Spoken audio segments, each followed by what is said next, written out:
Hai hai hai, jumpa lagi di obrolan Mbak Fe. Ngobrol yuk. Oke, Mbak Fe tunggu sahabat-sahabat Mbak Fe yang sudah bergabung di channel IGTV Vera Syafitri Andriawati. Malam ini kita bakal ngobrol 1 jam bersama Ko Robi. Kita akan obrolin tentang tata laksana penanganan anak-anak spesial.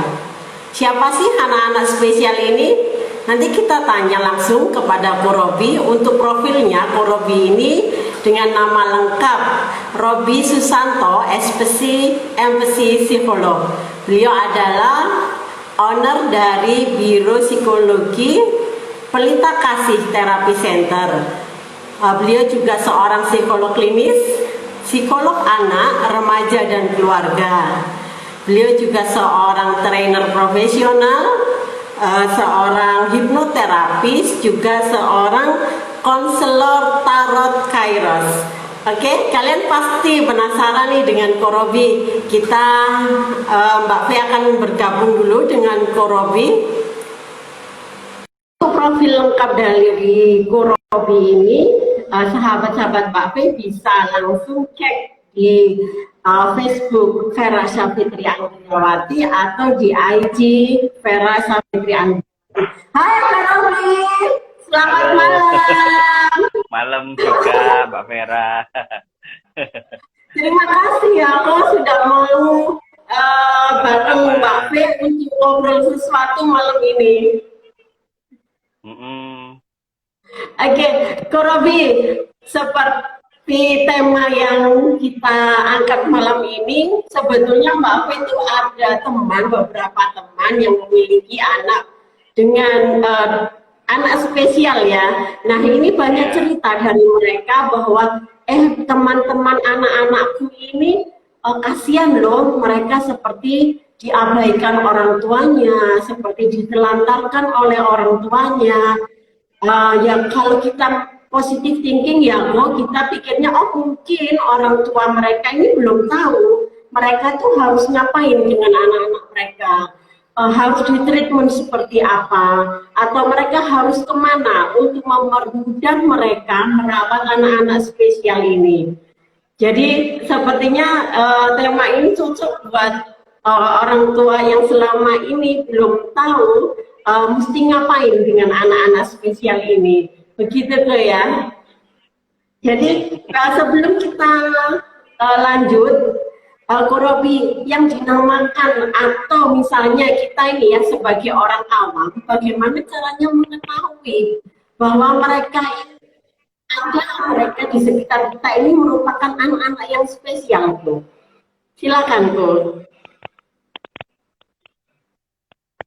Ya, sebenarnya kalau kita ngomong anak spesial ini memang ada 2 profesional yang harus kita datangi. Jadi kadang pasangannya juga beda-beda, tapi tetap saja sama 2 pasang ini enggak jauh tempatnya, misalnya enggak jauh profesinya kan, dekat-dekat aja.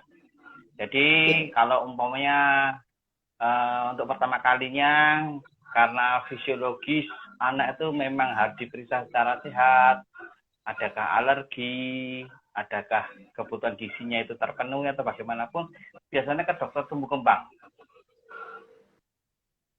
Jadi dari dokter tumbuh kembang ini kita akan mendapatkan informasi tentang kesehatan fisiologisnya semua. Jadi ya, oke. Kok bisa agak keras atau tanpa headset ya, Bu? Dicoba dulu kok tanpa headset. Apa bisa lebih keras suaranya? Ya, halo. Ngobrol dulu. Lebih keras atau bagaimana? Kurang keras aja, Bu. Kurang keras sedikit? Kurang keras? Kurang keras. Ya. Santai. Ya. Polkan ya. Iya, polkan. Kalau suara saya gimana, Bu? Sudah terdengar jelas, Bu? pokoknya masih tetap apa namanya teridentifikasi meskipun rada-rada kayak di ruang yang lengang seperti itu. Gitu ya? Menggema ya. Oh, menggema suaranya. Ya enggak apa-apa, pokoknya yang penting saya bisa fokus di situ, enggak apa-apa. Oke. Sudah bisa dengar untuk Korobi, oke, suaranya. Monggo kok dilanjut ya, Bu. Coba saya pakai headset ya. Oke. Ya, kalau begini bagaimana? Sudah agak enak suaranya? Oh iya. Menggema. Oh iya. Agak enak. Sudah dengar kok? Ya. Iya, lebih jelas ini. Lebih jelas. Kok Korobinya nggak dengar suara ya? saya gimana lebih jelas? Halo? Kok? Ya, suara saya sudah jauh lebih jelas atau bagaimana? Kok nggak dengar ya saya? Halo? Atau enggak usah pakai headset? Iya kok. Coba bicara kok. Ya. Sudah. Ya, sudah kedengaran.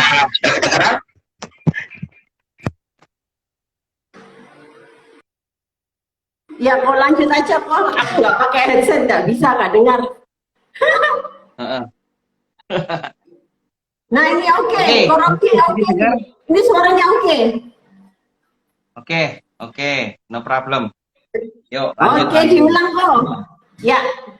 Jadi memang kalau untuk mengetahui apakah anak kita itu beda atau enggak itu biasanya memang dua profesional yang harus kita datangi.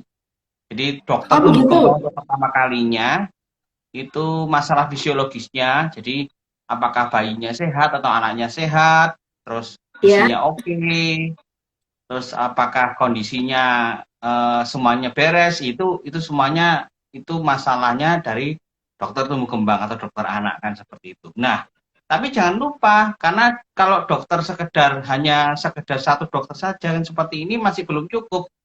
Anda harus ke psikolog klinis anak, gitu. Nah, psikolog klinis anak pun juga terbagi banyak gitu loh. Jadi ada yang memang umum anak umum kan gitu toh. Tapi juga ada psikolog klinis anak yang memang bergerak di bidang anak-anak berkebutuhan khusus atau spesial. Nah, itu yang menangani masalah kita di psikolog klinis anak ini akan tahu bagaimana proyeksi sosialisasinya, komunikasinya, emosionalnya, perilakunya kan seperti itu. Jadi kalau dua kombinasi dari profesional dua ini digabung, ya makanya kita akan dapatkan info yang jauh lebih lengkap seperti itu.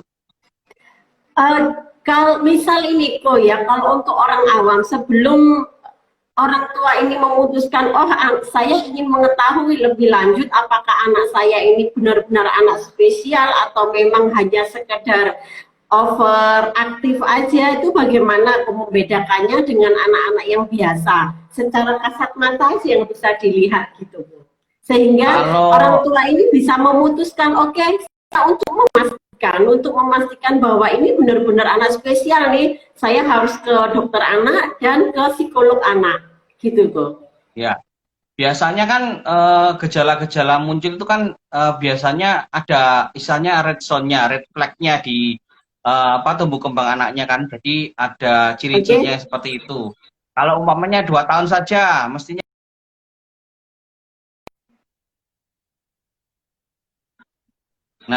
itu satu tanda lagi. Satu tanda. Terus anaknya kalau dipanggil-panggil, lo kok nggak ngeh ya, kan seperti itu. 2, kan seperti itu toh. Loh, anaknya punya kegiatan yang beda sama orang lain ya. Nata barang itu sampai rapi banget, tapi berurutan, sampai ada obsesifnya kan seperti itu kan, itu kasat mata banget kan itu toh. Terus tidak bisa bermain dengan temen ya toh, tidak bisa berbagi dengan temen ya toh. Terus intinya kalau yang paling jelas lagi bahwa perilakunya tidak terkendali. Jadi tidak ada tujuan tapi tidak terkendali. Jadi itu hal-hal yang perlu diperhatikan orang tua ketika memiliki anak, di mana dari usia 2 tahun saja sudah bisa dikenali bahwa Iya, mereka ini sebenarnya. anak-anak Iya, spesial sebetulnya ya. benar. Sebetulnya iya, karena kan memang kalau di medis kurang dari 2 tahun itu bisa bisa apa namanya bisa dideteksi dengan apa namanya tes-tes medisnya juga gitu loh. Jadi Oh, sebenarnya kan oke. seperti itu. Kayak umpamanya gangguan pendengaran, medis sudah ada apa nama tesnya. Bisa mendengar Oke. apa enggak anaknya kan seperti itu. Cuman kadang-kadang kita ini ya siapa tahu kan di Indonesia ini kan memang kalau dilihat masalah kesehatan ya, Ya. ya mau mau apa dikata ya. Kadang-kadang masih kurang kurang apa nih, kurang aware gitu loh, kurang Iya. kurang waspada untuk itu gitu loh. Kadang-kadang ya wes yang penting sehat, dibawa keluar dari rumah sakit beres kan gitu toh. Baru Beres. tahunya Iya. nah ada masalah kan seperti itu. Iya. Jadi Jadi seperti itu. sejak ya Iya, lanjut kok memang lanjut. seperti itu. Ya. Jadi memang seperti itu. Jadi karena memang ya tiap orang atau tiap orang tua ya semua itu kan memang background pendidikannya berbeda. Jadi Iya. pasti aware-nya juga berbeda kan gitu toh. Perhatiannya juga berbeda. Tetapi ada juga yang Mbak Fe temukan loh, kok meskipun tingkat pendidikannya tinggi, tingkat ekonominya juga tinggi, bagus ya, secara finansial juga bagus, tetapi mereka masih abai dengan anak-anak mereka yang spesial ini, seolah-olah anak-anak spesial ini tidak berhak mendapatkan sesuatu yang layak, begitu kok. Nah, kalau itu sih kita mesti harus lihat background-nya orang tua juga ya. Kan kita tidak Iya, pernah tahu orang tua ini dididik di keluarga bagaimana, oke, atau fondasi keluarganya bagaimana, gitu, perilakunya itu kayak bagaimana, gitu. Kalau dia sebagai orang tua, gitu, belum selesai dengan dirinya sendiri ya sama saja, gitu. Akhirnya kan istilahnya membawa apa namanya bibit-bibit yang memang nggak bagus, gitu. Intinya oke, dalam proses pola asuhnya kan seperti itu. Jadi umpamanya kalau memang belum selesai dengan dirinya sendiri, orangnya marahan gitu, orangnya cemasan, ya beda lagi kan seperti itu. iya, Kalau kalau kan kita ini kan gini, kebanyakan kan kalau di masyarakat ini kan gini toh. Kalau Anda sudah menikah, punya anak, otomatis jadi orang tua kan? iya, Padahal di psikologi bukan begitu. oke, Karena dituntut dalam psikologi itu menjadi orang tua itu yang mampu menata dirinya dan mampu menata keluarganya dan mampu menata masyarakatnya. Jadi beda. Nah, kebanyakan sekarang kan ya sudah menikah, punya anak, jadi orang tua deh. iya, Ya, kalau seperti itu sih semua orang juga bisa sih. iya. Kadang kita kurang menyadari porsinya sebagai orang tua itu kayak apa kan seperti itu. Oke. Uh, lalu sejak usia berapa nih? Kok paling tadi sudah ya paling dini untuk diketahui itu kan di usia awal 1 sampai 2 tahun. Nah, untuk pemberian treatment atau terapi terhadap anak-anak spesial ini baiknya sejak kapan ya, Bu? Sebenarnya kalau lebih awal ya dari 2 tahun sih tidak apa-apa. Biasanya kan apa namanya sudah kelihatan gejala-gejalanya, komorbidnya kan sudah ada. Tapi kalau paling pol ya orang-orang Indonesia tuh paling tahu tuh pada saat 2 tahun sudah apa namanya sudah bisa istilahnya diduga gitu loh. Kok anaknya ya kurang bisa ngomong ya, kok anak saya nggak mau mainan sama temennya kan, kok kok anak saya kok marahan terus ya, kan seperti itu toh. Nah, jadi Iya, intinya semakin dini sebenarnya semakin bagus untuk anak ini di treatment karena kalau terlalu besar bukan masalah tidak bisa dikembangkan atau apa namanya diterima dengan baik, tetapi persentasenya untuk perkembangan ini jauh lebih sulit bila umurnya jauh lebih tua kan seperti itu. oke. Jadi sejak usia 2 tahun. Nah, ini treatment dari spesialis mana saja yang harusnya orang tua datangi agar si anak ini dapat tumbuh kembang dengan lebih baik? Saya mengatakan lebih baik ya, Ko ya. Iya. Karena kan tidak bisa pulih dengan sempurna, gitu. Apa begitu? Kalau pulih dengan sempurna sih bukan pulih ya, karena kan memang bukan penyakit ya, tetapi penyakit, berkembang dengan maksimal atau optimal apa enggak kan seperti itu.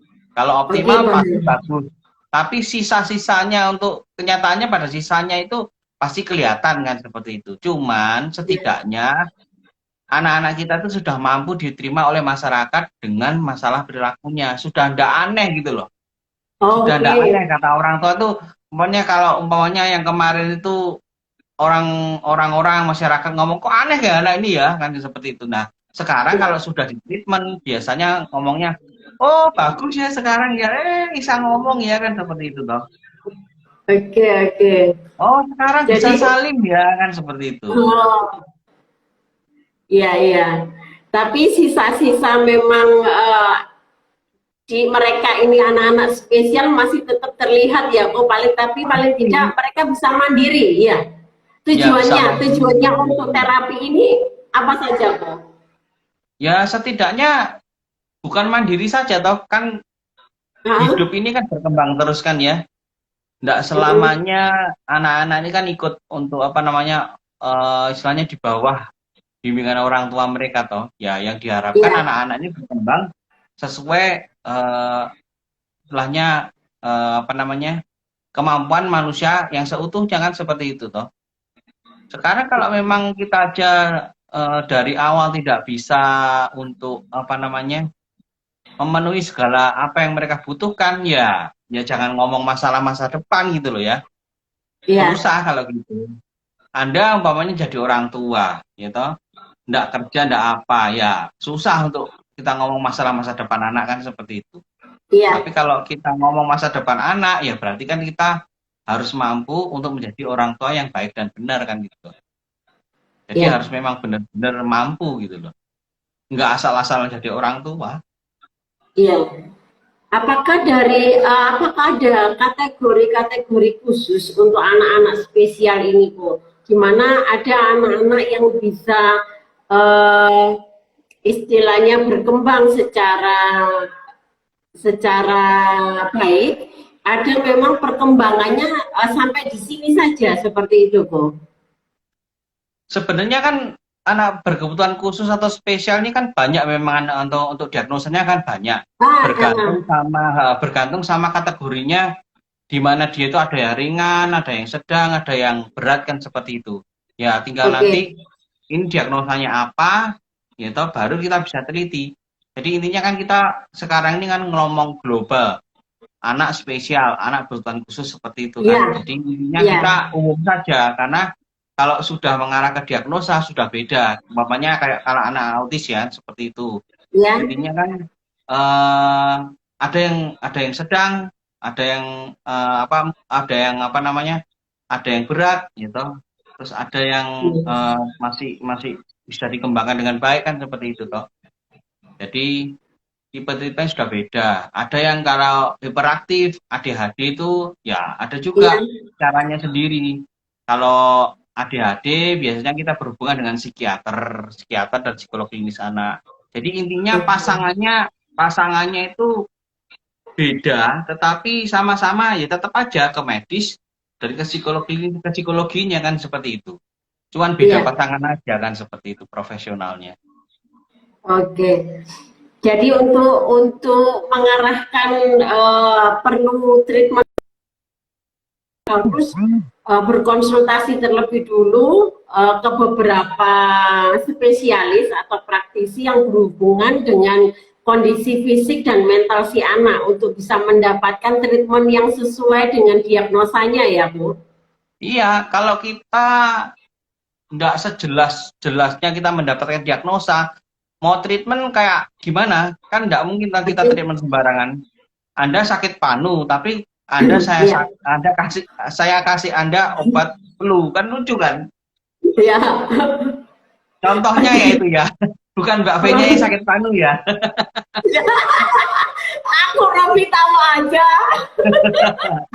Jadi contoh gitu, Anda pusing, saya kasih obat sakit gigi kan beda kan. Jadi kalau ada diagnosa yang bagus, yang tepat, maka treatmentnya akan jadi lebih tepatnya. Kebanyakan orang tua yang di masyarakat sekarang ini masih belum aware banget gitu loh. Dari 15 tahun saya berkecimpung di bidang ini, ya mau ngomong gimana ya Mbak Fe? Iya. Masih aware-nya masih kurang banget, masih low seperti itu. Jadi ya kita hanya sekedar, kan profesional ini kan yang sekedar Bu ya Mbak ya kan gitu loh. Iya. Tapi kan keputusan semuanya kan ya kembali lagi ke orang tua toh. Kan kita juga nggak bisa paksa kan itu toh. Ayo Bu, harus ini kan kayak kita jualan. Ayo Bu, anaknya ini harus dibawa ke psikolog Bu. Ayo Bu, anaknya ini harus dapat treatment yang benar baik. Nanti orang tuanya bilang gini kok, Mbak Fe, bayarnya ini loh Mbak Fe. Ya susah kalau sudah gitu kok. Kalau di area tumbuh kembang atau dokter anak kan masih bisa di cover BPJS kan, itu kan lumayan kemasihan ya. Oh iya, bisa kan, ya Bu. Masih lumayan kan.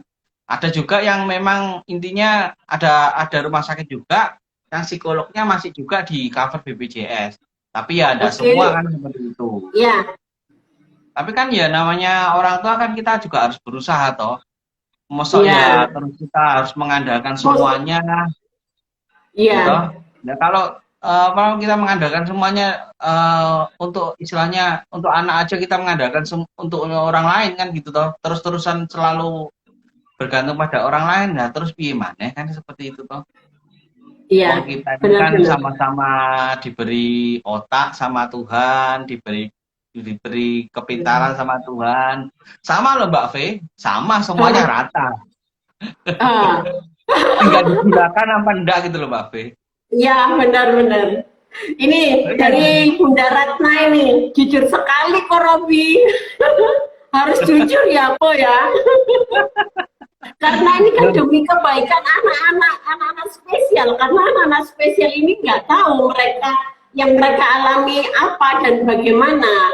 Jadi yang mestinya yang ada di sekitar mereka kan begitu kok ya. Karena untuk anak-anak spesial ini kan biasanya lebih jauh sensitif kan Mbak Fe. Iya. Jadi memang untuk asuhnya mereka itu istilahnya sebenarnya pertama dulu adalah cintanya kita gitu loh. Kalau cintanya kita aja nggak masuk, mau mana ke arah manapun ya nggak masuk Mbak Fe. Beda sama anak-anak biasa. Iya betul. Anak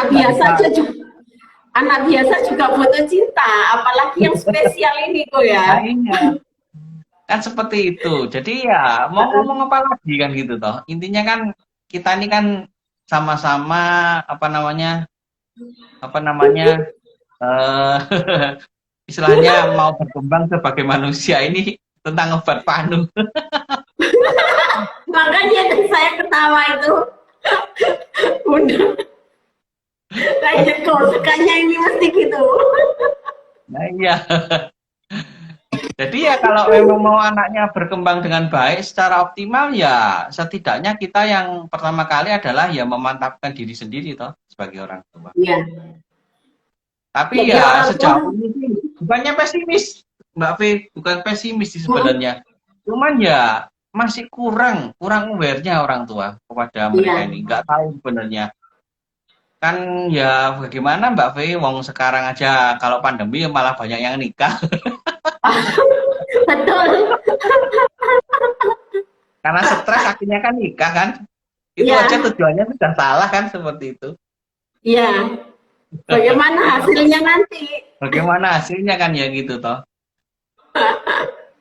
Ya, jadi tidak ada alasan buat orang tua sebenarnya untuk mereka ini care atau mencintai anak-anak spesial mereka karena dari pemerintah sendiri kalau kita mau masih ada ruang-ruang yang bisa dijangkau dengan BPJS ini, misalnya ke dokter Nggak usah anak untuk pemerintah aja, Mbak Fe. konsultasi, ke psikolog anak juga ada di beberapa rumah sakit, begitu ya, Ko ya? Iya, nggak usah ke rumah sakit aja Mbak Fe. Kadang-kadang ada seminar, ada workshop yang kadang-kadang murah, ada gratis dan segala macamnya, ya toh. Nah, Ya itu kan dipilih toh.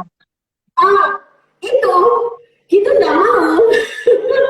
Gratis pun enggak mau untuk belajar. Nah, ya terus mau gimana lagi kalau nggak mau semuanya? Nah, iya. Jadi perlunya menumbuhkan kesadaran orang tua ini terhadap anak-anak spesial mereka. Nah, ini kan mereka tidak mungkin ya, Ko ya, mereka kurang memahami bahwa anak-anak spesial ini bisa loh bertumbuh berkembang lebih baik dan mereka bisa mandiri dan tidak merepotkan mereka sebetulnya ketika penanganan ini lebih dulu ditangani atau lebih dulu diberikan treatment ya, Bu. Iya sebenarnya kan ada kan memang dari beberapa kasus kalau ya yang saya tangani seperti itu bisa balik ke realnya yang semula gitu loh. Malah mengikuti sekolah biasa, ya toh, naik sampai universitas, ya bergantung sama pola pikirnya orang tua. Kalau orang tua cuma ngomong, ya wes nggak bisa Pak seperti ini, ya sudah, ya jadilah anakmu seperti itu gitu loh. Iya, Bosennya betul. gitu. Iya betul kok. Orang tua saja tidak optimis terhadap anak-anaknya, anak-anak spesial ini, apalagi anak-anak ini mau jadi apa mereka? Ketika dukungan dari orang terdekat aja enggak ada. Nah ya, padahal orang tua itu jadi kipernya. Jadi pertahanan terakhir dari anak spesial ini toh, Mbak Fe. Iya. Kalau misalnya untuk treatment itu sendiri kok, apakah anak-anak spesial ini terus-menerus harus mendapatkan treatment atau ketika sedini mungkin sudah mendapatkan treatment hanya butuh beberapa kali pertemuan atau berapa tahun atau gimana kok? Karena kan saya juga ini enggak buta ya, enggak tahu, apalagi orang-orang ini kan enggak tahu treatmentnya ini sampai kapan sih gitu. Nah, treatment ini biasanya berkesinambungan Mbak Fe. Soalnya kan ya ada namanya juga treatment kita ketinggalan kan. Kalau treatment itu kan berarti kan kita ada masalah kan seperti itu. Ya ada yang bertahun-tahun memang seperti itu. Gitu. Tapi kan memang kalau anak ini mampu, gitu. Anaknya cukup pintar, anaknya bergerak mampu maju, orang tuanya oke. Ya setiap tahunnya akan mengalami kemajuan yang berarti gitu loh. Semakin dia cepat untuk memakan programnya, istilahnya semakin cepat dia mampu menelaah programnya, ya pasti akan kembali membuat dia itu berkembang sebagai manusia yang optimal gitu loh. Kalau sampai kapan ya sampai anak ini nggak aneh lagi dipandang masyarakat seperti itu loh. Oke. Untuk menjadi optimal tadi untuk tiap kasus kan berbeda ya Bu ya. Untuk di awal-awal biasanya dalam 1 minggu gitu butuh berapa kali tatap muka ya Bu untuk treatment anak seperti ini Bu? Kalau intinya gini ya Mbak Fe, pada suatu metode terapi itu kalau secara menurut buku teorinya gitu ya, para ahli yang di sana gitu ya, kan ahlinya dari sini, para ahli yang di sana kan seperti itu. Para ahli pokoknya. Para ahli gitu ya. Nah, biasanya satu metode itu 40 jam. 40 jam per bulan. 40 jam per bulan. Satu metode. Iya, satu metode. Ini menurut yang di sana loh, Mbak Fe. Iya, tenang aja kok. 40 jam. Ya, betul. 40 jam per bulan ini untuk metode yang diberikan oleh terapis ya. Belum orang tuanya sendiri. Belum orang tuanya sendiri. Makanya bayangkan gitu loh. Nah, Indonesia biasanya tanya, Pak minimalnya berapa? Ya, iya, makanya saya juga tanya kok. Karena biasanya ini orang tua itu tanyanya begitu. Anak saya bisa optimal ini memakan waktu berapa lama, berapa kali treatment, berapa kali atau berapa biaya yang harus saya keluarkan, kan begitu kok. Paling Tapi yang nggak sebagai gambaran aja kayak gitu. Ya, tapi masalahnya yang dia tanyakan berapa minimalnya ya Pak ya, kan gitu toh.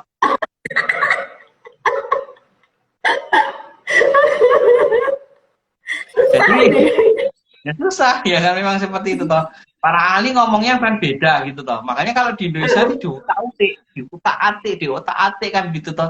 Biarkan sesuai dengan biayanya orang tua plus sama waktunya orang tua. Nah, kan seperti itu. Iya. Iya. Nah, berhubungan dengan waktu tadi kok, ketika sudah dibuat, oke, anak ini butuh metode A, dibutuhkan sekian jam, oke, lalu orang jadwalnya hari ini jam sekian.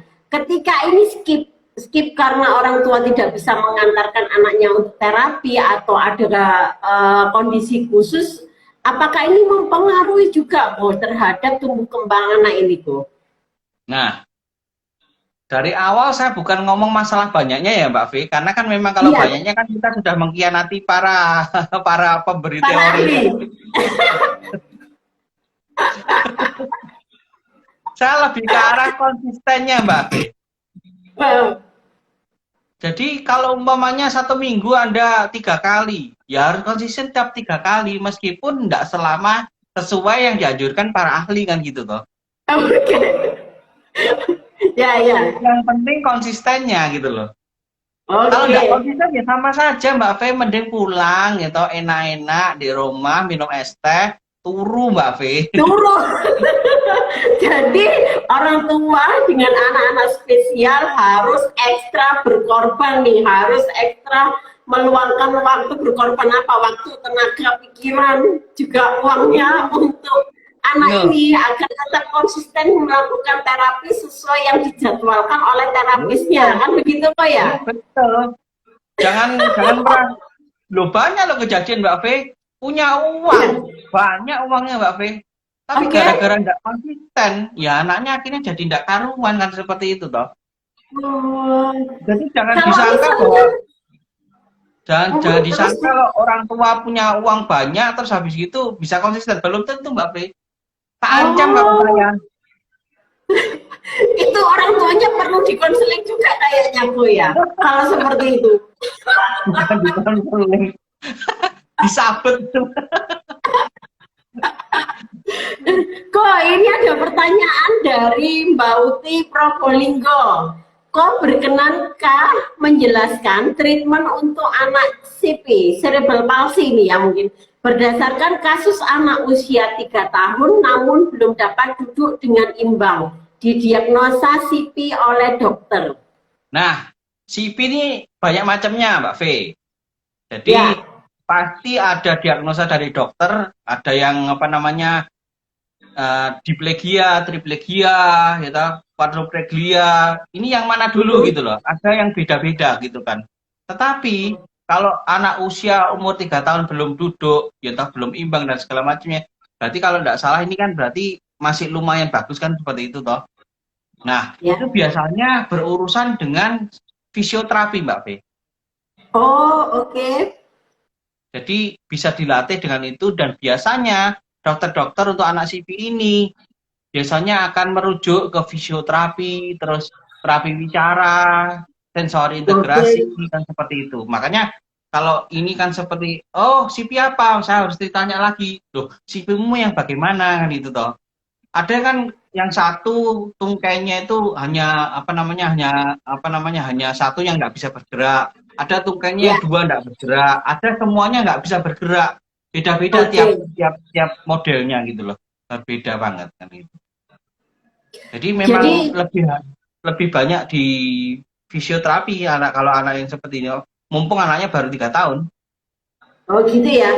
Jadi ini memang harus ke fisioterapi. Nah, untuk peran psikolognya ini ada di mana tuh? Ketika ini, si anak ini butuh fisioterapi. Ini treatmentnya berdampingan atau kita selesaikan fisioterapinya baru kembali ke psikolognya atau berbarengan kok?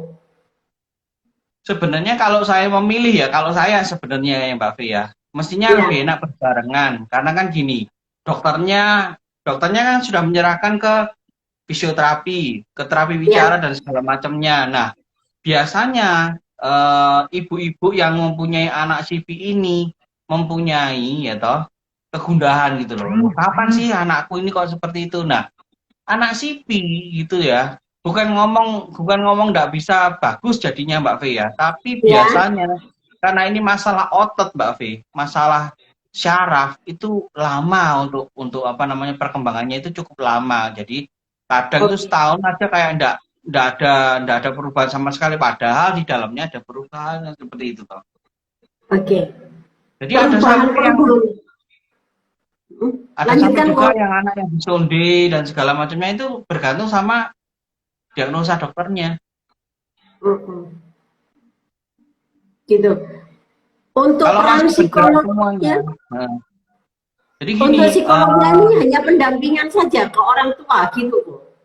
enggak, karena gini, kalau umpamanya dia mendapatkan, umpamanya biasanya kan yang saya dapatkan ada orang tua yang tidak punya jadwal ya, atau tidak mendapatkan jadwal di rumah sakit kan seperti itu. Nah, Ya, kita juga ada yang memang untuk fisioterapi, istilahnya bukan fisioterapinya ya, tapi sensor integrasinya untuk anak-anak cerebral palsy kan seperti itu. Tapi kan kita iya. namanya treatmentnya holistik Mbak V, bukan Oke. hanya sekedar satu saja, tetapi semuanya juga semua yang kita pelajari itu ya berhubungan dengan saraf semua yang kan seperti itu. Tinggal memilih kan kadang-kadang kan ada orang tua yang cocok dengan habis dirujuk dokter, cocok dengan Ya, masalah administrasi rumah sakit, tapi ada juga orang tua yang Pak aku nggak dapat giliran nih Pak piye Pak ya untuk sementara di sini nggak apa-apa Bu ya nanti kan cross check sama dokternya kan nanti beberapa bulan lagi atau bagaimana kan seperti itu. Jadi oke. intinya banyak metode yang memang harus dipelajari di sini gitu loh. Bukan hanya sekedar melulu masalah motivasi orang tua, kondisi jiwa Oke. orang tua enggak juga kan gitu loh. Jadi memang bisa berkembang sampai seperti itu. Apakah nanti ketika masuk ke ranah terapi, orang tua juga diberikan apa namanya teknik-teknik khusus tidak oh, untuk menangani anak CP ini ketika mereka ada di rumah? Oh ada, jangan khawatir Mbak V, banyak PR-nya, Banyak PR-nya ya. banyak PR-nya. Nah, ini tantangan loh ya buat orang tua yang memiliki anak-anak spesial bahwa Anda tidak cukup enak-enakan punya duit, Anda serahkan ke ahlinya selesai. Enggak kayak gitu.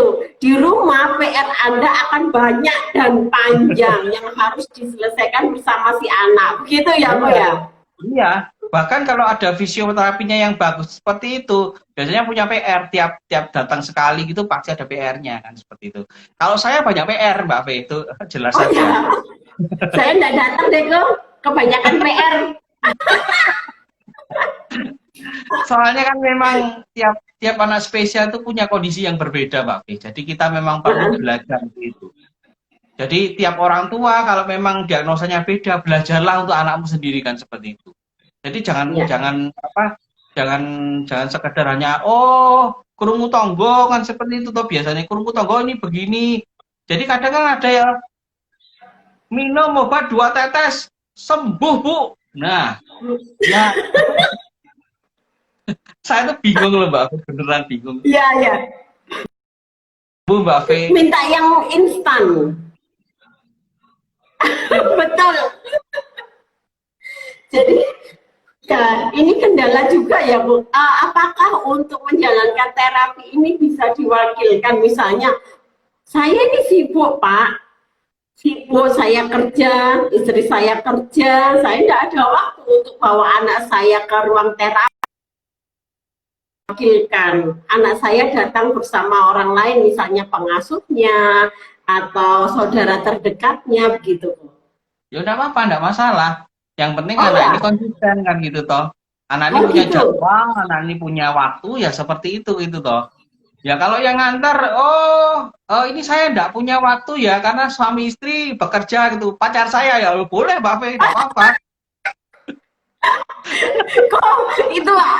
Ini nih dari Mbak Probolinggo. Mohon dijelaskan coach teknik sensori integrasi. Waduh, ini buka resep ini.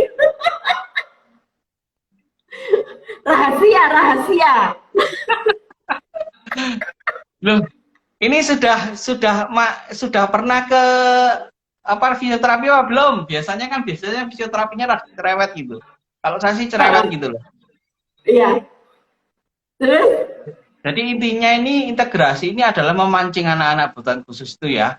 Jadi kalau umpamanya kita gitu untuk menggerakkan badan itu kan dari otak. Iya. Otak baru ke otot-otot tangan toh. Itu yang umum. Iya. Nah, kalau anak sensori integrasi itu dari gerakan dulu untuk memancing otak itu, oh ini loh, gerak itu begini. Nah, fungsinya seperti itu. Jadi kebalikan dari kita yang umum kan itu toh. Otak dulu baru gerak. Nah, kalau yang untuk CP itu gerak dulu baru memancing otak biar otaknya terbuka gitu loh. Oh, gini loh. Angkat tangan tuh begitu gitu.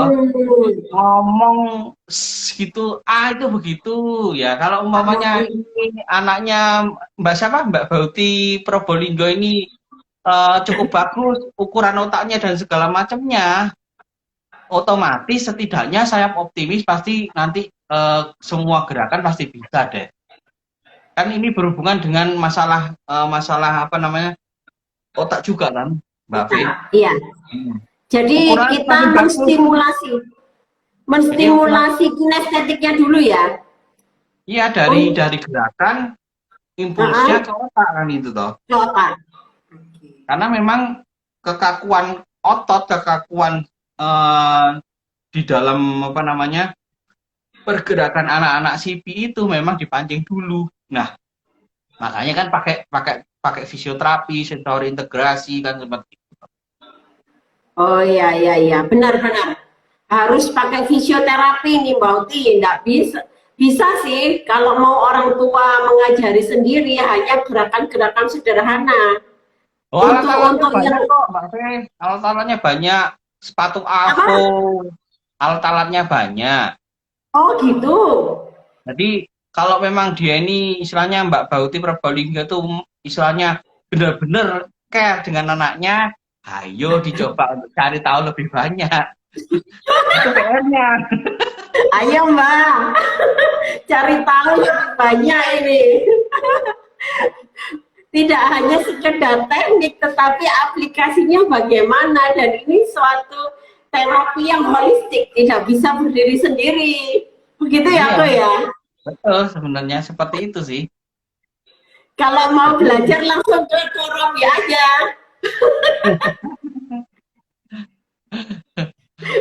Lanjut, Ko. Kalau untuk masalah parenting orang tua terhadap anak-anak spesial ini bagaimana? Nah, paling penting tuh mengendalikan emosi orang tua, Mbak Be.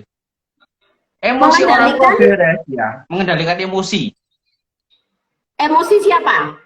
Emosi orang tuanya. Oh, oke. Berarti ini parenting ini yang di awal adalah mengendalikan emosi orang tua. Betul. Oh, saya kira ini mengendalikan emosi anak. Karena gini, anak-anak spesial atau anak-anak kebutuhan khusus itu kadang-kadang bikin emosi memang kan Mbak Fi. Memang bikin emosi. Okay. Karena lebih sensitif, gitu.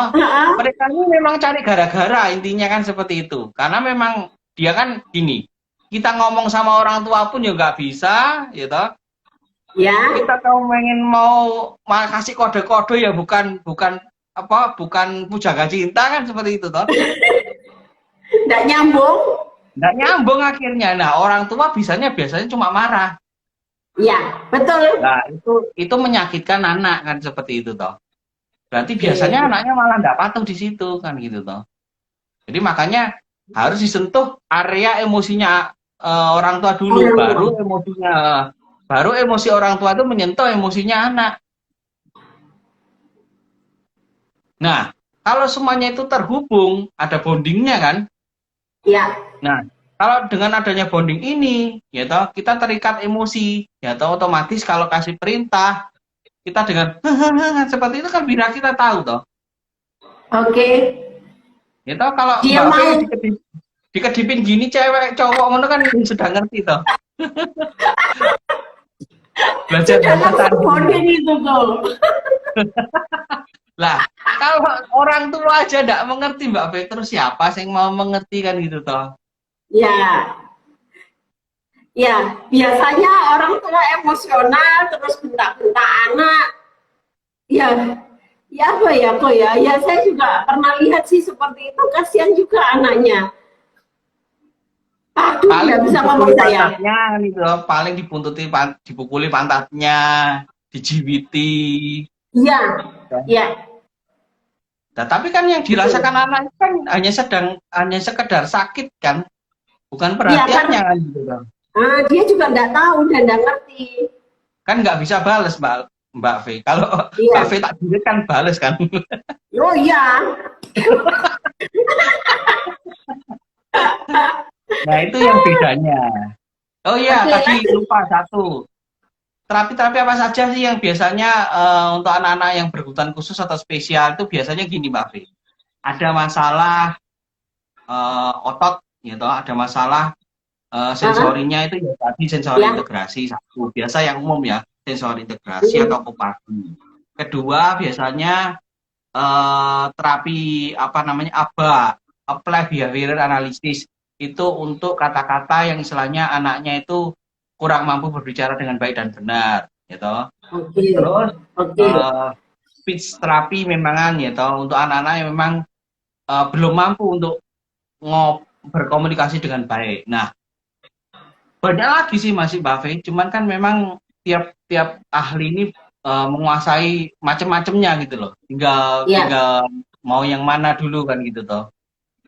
Ada yang di istilahnya terapi perilaku, komunikasi, brain gym, semuanya ya bergantung apa yang dipelajari itu toh. Kalau memang berhubungan dengan anak kebutuhan khusus atau spesial, biasanya memang hidupnya di situ Mbak V. Putar-putar ya ya. di situ saja kan gitu toh. Jadi Yang itu akhirnya kan bang, mengerti. iya, iya, iya. Banyak sekali itu tekniknya ya, kok ya berarti harus menguasai banyak sekali teknik untuk anak-anak berkebutuhan khusus karena mereka ini juga spesifikasinya berbeda-beda ya. Iya, sama Mbak V. Di dunia itu banyak masalah Mbak V. Kalau nggak pintar-pintar mengatur diri,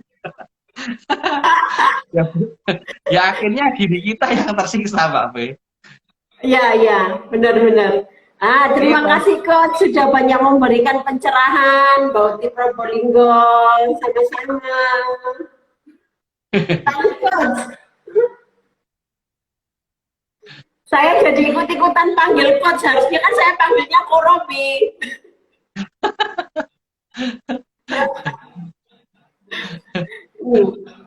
Oke, lanjut untuk parenting tadi kok. Setelah kita menangani emosi orang tuanya, lalu apa selanjutnya kok? Kebanyakan gini Mbak V. Habis emosi biasanya masalah administrasi Mbak V. Kadang orang tua itu sebenarnya, kadang orang tua itu sebenarnya pengaturan, misalnya punya duitnya Mbak V, tapi nggak Iya, bisa ngaturnya Mbak V. iya, Kebanyakan seperti itu. Punya duitnya tapi nggak bisa ngaturnya. Loh kok iya, Pak, duit saya kok habiskan seperti itu. Kadang-kadang ya jadi akuntan iya. kita nih Mbak. Profesional jadi akuntan. Oh iya, Loh merangkap iya, ya kok. merangkap. Kadang-kadang kan seperti itu. Jadi iya, punya penghasilan segini kok nggak bisa ya Pak ya. Kan seperti itulah. Ya, makanya Iya, kan kita cross check juga gitu loh. Loh, gimana sih Bu cara cara apa namanya? Cara belanjanya, cara ngeluarin duitnya dan bagaimana, keperluan apa saja kan seperti itu. Nah, kadang-kadang di apa namanya? Di area itu ibu-ibu ini malah malah baru setelah kalau dibenerin, loh kok jadi banyak ya uangnya Pak ya?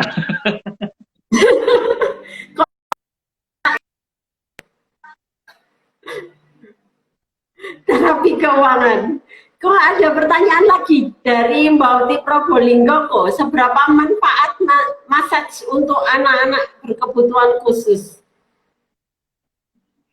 Massage apa Oh, dulu ini? Kalau massage biasa sepertinya kurang berdampak ya.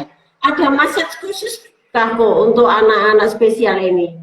ya ada. Ada yang namanya neurosenso, ada yang namanya sensomotor, gitu. Ada yang namanya pijat sensori integrasi, beda-beda. Kalau sekedar massage biasa gitu ya, ya hanya sekedar rileks saja sih. Kalau massage Oke. biasa ya. Ya. Sama yang kita rasakan toh. Selama kita dipijat ya rileks saja. Yang enggak rileks itu Ya. pada saat ditagih, oh berapa Bu? Ya kan seperti itu yang enggak rileks. Betul. Dipijitnya Ya, rileks gitu. Kalau ditagihnya enggak rileks. terakhirnya pusing lagi. Jadi ini massage bukan sekedar massage ya Mbak Uti ya. Jadi ini ada memang massage khusus untuk anak-anak yang spesial ini, bukan sekedar massage. Kalau kita capek kita pergi ke mbah-mbah biasanya begitu, atau pergi ke refleksiologi, bukan ya Bu ya. Bukan. Harus bukan. ditangani khusus juga oleh terapis ya Bu. Ya, fisioterapi ada sendiri, terapi sensori integrasi ada sendiri, pijat anak pun ada sendiri. Massage juga ada sendiri. Ada sendiri. Kan Pak, ada kan banyak kan sekarang pijat anak yang di rumah sakit kan seperti itu. Jadi ya bisa diambil itu yang untuk massage yang di rumah sakit itu untuk anak-anak spesial ini. Ada, bisa. Selama bayar, Pak. Ya. Iya. Iya, Pak. Di mana-mana bayar, Pak. Masuk toilet aja bayar kok, Pak. Cuma ngingetin gitu loh. Ya. Apakah ada istilah khusus kok untuk massage anak-anak berkebutuhan khusus ini kok? Kan nanti orang tua ini kadang nggak bisa membedakan asal ada, oh anak harus dimassage. Nanti mereka pikirnya, oh oke, massage-nya ke tetangga deh. Atau kita ajak ke mall yuk, ke refleksiologi. Nah, biasanya gimana kalau Bu? untuk stimulus syaraf luar ya, syaraf apa namanya, sekedar syaraf luar gitu toh, itu namanya neurosenso Mbak V. Itu miliknya fisioterapi. Nah, ada pijat satu lagi yang memang agak keras, itu namanya pijat SI, sensori integrasi. Nah, itu kadang tiap orang kan beda-beda tau. Kalau neurosenso itu memang miliknya fisioterapi murni. Oke.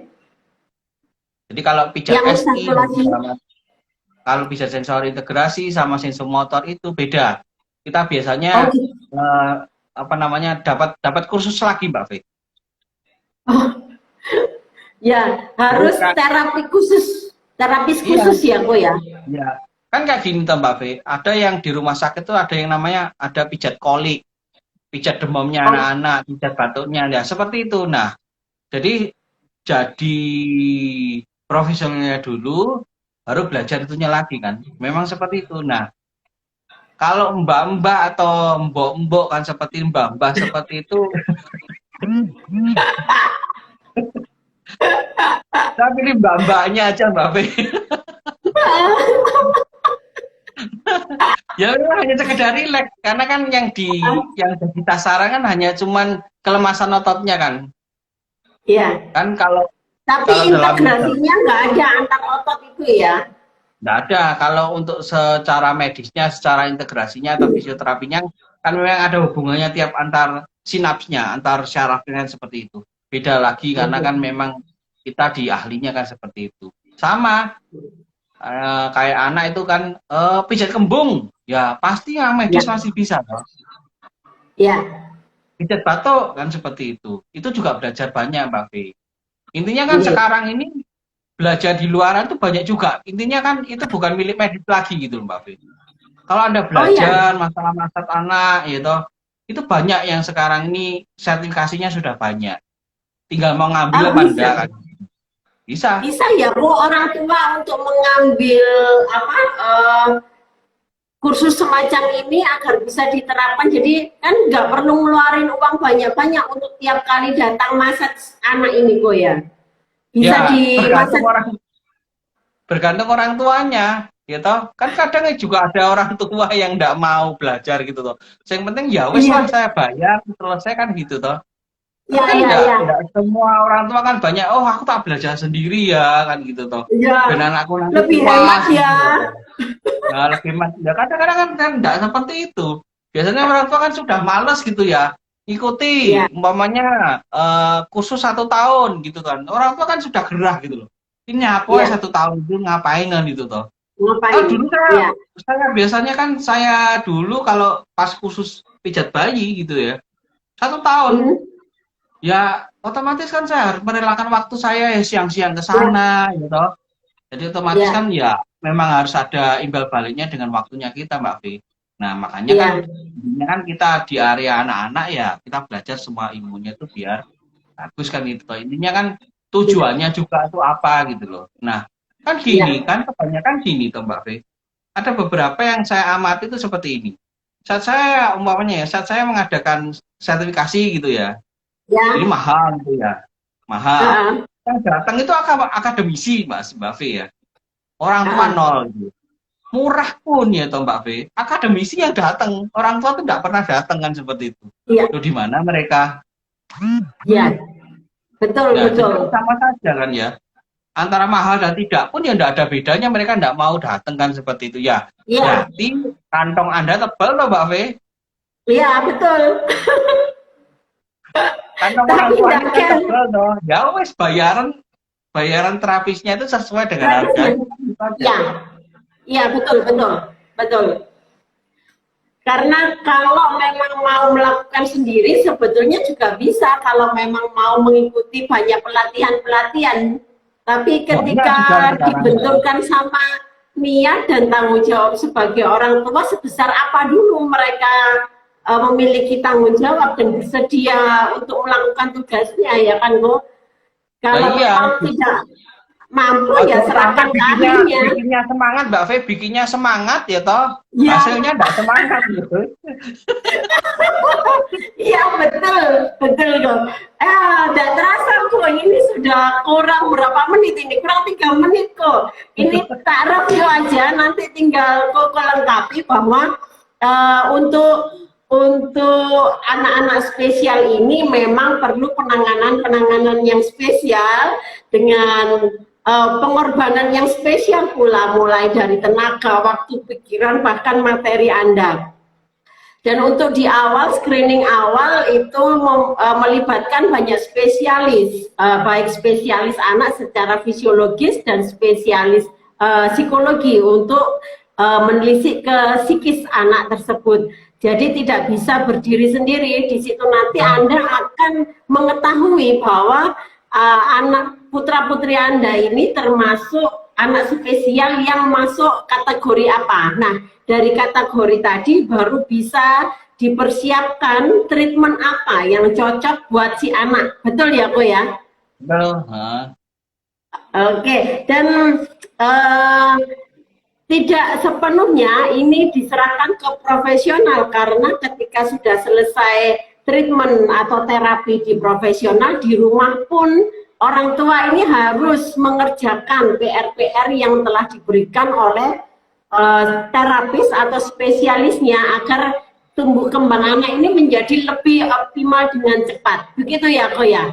Iya. Ada yang mau disampaikan kok kurang beberapa menit, tapi sebelumnya saya berterima kasih sama Ko Robi sudah menyediakan waktu dan ilmunya, sharing ilmu sama obrolan Mbak Fe sehingga bisa menjadi acuan atau pandangan bagi orang tua yang memiliki anak-anak spesial, Ko.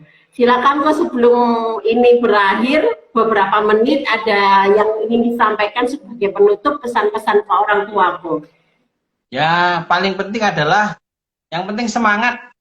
Pokoknya kalau orang semangat ya toh pasti ada jalan gitu ya. Ya. Apalagi kalau kita itu berkorban untuk anak kita sendiri kan.